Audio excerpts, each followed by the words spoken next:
दोस्तों, भारत में बहुत सारे आक्रमण हुए। महमूद गजनवी का सर्वाधिक प्रसिद्ध आक्रमण जो सोमनाथ के मंदिर पर 1025 ईस्वी में हुआ था। दोस्तों, चैनल में आपका स्वागत है। नमस्कार दोस्तों, ये जो आक्रमण है 17 अक्टूबर 1024 ईस्वी के दिन वह एक विशाल सेना लेकर महमूद गजनवी गजनी से चल पड़ा। कहा जाता है कि इससे बड़ी सेना का उसने पहले कभी संचालन नहीं किया था, जबकि उसने बहुत सारे आक्रमण भारतवर्ष पर पहले भी किए थे। 1000 से लेकर 1025 तक ही कई आक्रमण किए। 20 नवंबर को वह मुल्तान पहुंचा। चूँकि उसे राजपूताना के दुर्गम मरुस्थल में होकर गुजरना था, इसलिए मार्ग में उसने अत्यधिक सावधानी से काम लिया।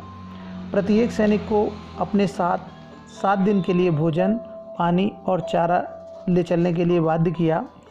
इसके अतिरिक्त महमूद ने संपूर्ण सेना के लिए पर्याप्त भोजन और पानी का प्रबंध किया, जिसे 30,000 ऊँटों पर लादा गया। जनवरी 1025 ईस्वी में जब महमूद अन्हिलवाड़ पहुंचा, तो उसे यह देखकर बहुत आश्चर्य हुआ कि राजा भीमदेव अपने अनुयायियों सहित और राजधानी से भाग गया है। जो लोग पीछे रह गए थे, उन्हें आक्रमणकारियों ने हराया और लूटा बुरी तरह से। किंतु नगर की जनता तथा सोमनाथ मंदिर में जो पूजा पाठ करने वाले लोग थे, अपने स्थानों पर ही डटे रहे, क्योंकि उनका विश्वास था कि भगवान सोमनाथ की उपस्थिति के कारण हम लोग पूर्णतः सुरक्षित हैं। महमूद ने बिना अधिक कठिनाई के इस स्थान पर अधिकार कर लिया और भारी कत्लेआम किया। 50,000 से भी अधिक स्त्री पुरुष मौत के घाट उतार दिए गए। महमूद गजनवी ने स्वयं सोमनाथ की मूर्ति को तोड़कर उसके टुकड़ों को गजनी और मक्का मदीना भिजवा दिया। वहाँ भी गलियों में और ख़ास मस्जिदों की सीढ़ियों पर डलवा दिए गए, ऐसा माना जाता है, जिससे नमाज के लिए जाने वालों के काम में आ सकें। इस मूर्ति की गणना संसार की महान आश्चर्यजनक वस्तुओं में की जाती है। वह मंदिर के बीच में स्थित थी और नीचे अथवा ऊपर से बिना किसी सहारे की सदी हुई थी। हिंदुओं की उसमें बहुत ज़्यादा श्रद्धा थी और जो भी देखता था उसे आश्चर्यचकित होकर रह जाता था। स्वयं महमूद गजनवी भी उस मूर्ति को देखकर आश्चर्यचकित हुआ था। छत में चकमक पत्थर के जो टुकड़े लगे हुए थे, उन्हें महमूद ने हटवा दिया। तुरंत ही मूर्ति पृथ्वी पर आ पड़ी और टूटकर क्षार हो गई। कहा जाता है कि मंदिर की लूट में 20 लाख दीनार से भी अधिक का धन आक्रमणकारियों को प्राप्त हुआ, जिसे लेकर महमूद सिंध के मार्ग से गजनी लौट गया।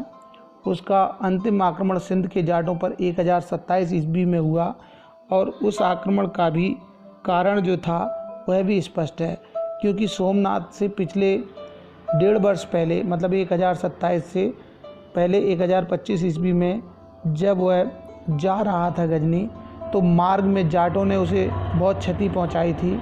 इस आक्रमण के बाद ही भारत में महमूद के कार्यों का इतिहास समाप्त हो गया। यद्यपि महमूद ने बहुत सारे आक्रमण किए थे, लेकिन 1000 से लेकर 1027 तक उसके करीब 17 आक्रमणों का जिक्र है। लेकिन ये जो सोमनाथ का आक्रमण था, ये धार्मिक रूप से और ऐतिहासिक रूप से, और जो महत्वपूर्ण था वो बहुत ज़्यादा विपुल धन संपदा को लेकर था।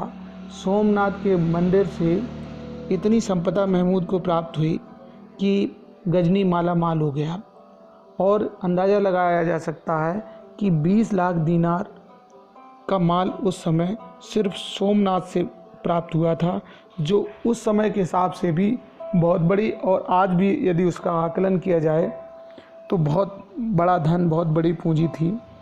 इसके अलावा भी स्वर्ण और चांदी और हीरे मोती इत्यादि भी मंदिर से प्राप्त हुए, जो महमूद गजनी ले गया। तो साथियों, ये था भारत पर महमूद गजनवी का एक प्रमुख आक्रमण, जो रेगिस्तानी अफ़गानिस्तान के सुल्तान ने किया था। साथियों, ये आक्रमण ने वाकई में भारत की व्यवस्था तो भले ना बदली हो राजनीतिक, लेकिन धन वैभव से भारत को बहुत कमज़ोर कर दिया था।